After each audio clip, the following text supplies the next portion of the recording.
Blair, just what are your thoughts on what took place at Ibrox last night? Yes, Alison, well, what a night it was under the lights here at Ibrox behind me.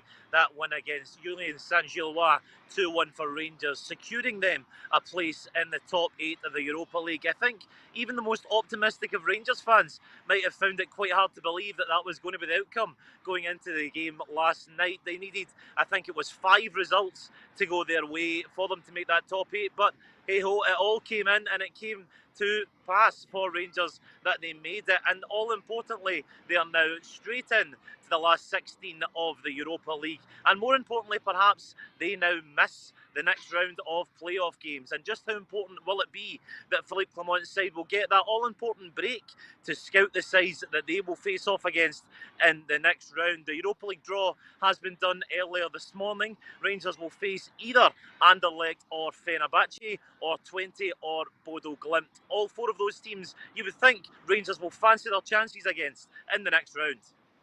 Then, given the fact that they acquitted themselves so well against those teams who finished in the top 8, done well against Spurs, against Man United, what can be expected from this team? We heard Ross McCausland last night saying there's a belief within the squad that they can go all the way to the Europa League final. Is it too early to be talking about that?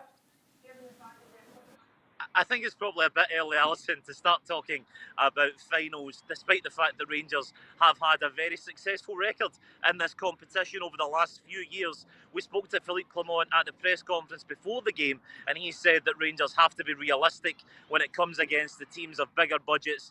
Don't forget there are a few big names still in this tournament, but Philippe Clement did make the point last night after the win here at Ibrox that out of the 7 sides above Rangers, Rangers have played them and still managed to make it into that top 8. So there'll be a lot of heart taken from this Rangers side as they look to progress even further. And when you look at it, they're only 3 ties away from a potential final. So maybe a bit early to be thinking about it, but it will never stop these Rangers fans dreaming of another trip.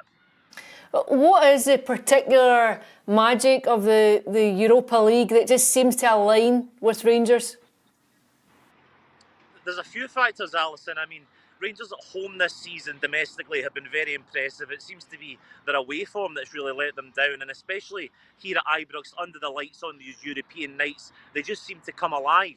A few have suggested that it may be the tactics of these European games, bigger teams perhaps coming to Ibrox, leaving Rangers more space so that Rangers don't have to play against that low block. Sebastian Pocagnoli, the USG manager on Wednesday, he said as much that when European teams come here, it's a very different Rangers they face when they're not always the favourites. So I think that's probably helped Rangers out in the past.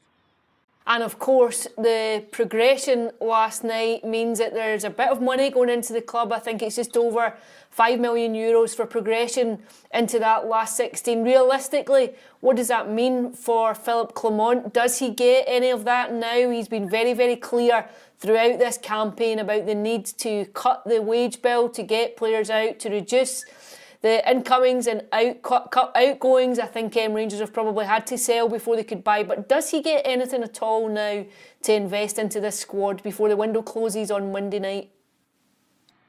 Well, I think that's a big question on all Rangers fans' lips going into the weekend. Of course, that deadline on Monday. Will there be any more signings here at Ibrox? Of course, only the one so far this January, and Rafael Fernandes on loan from Lille.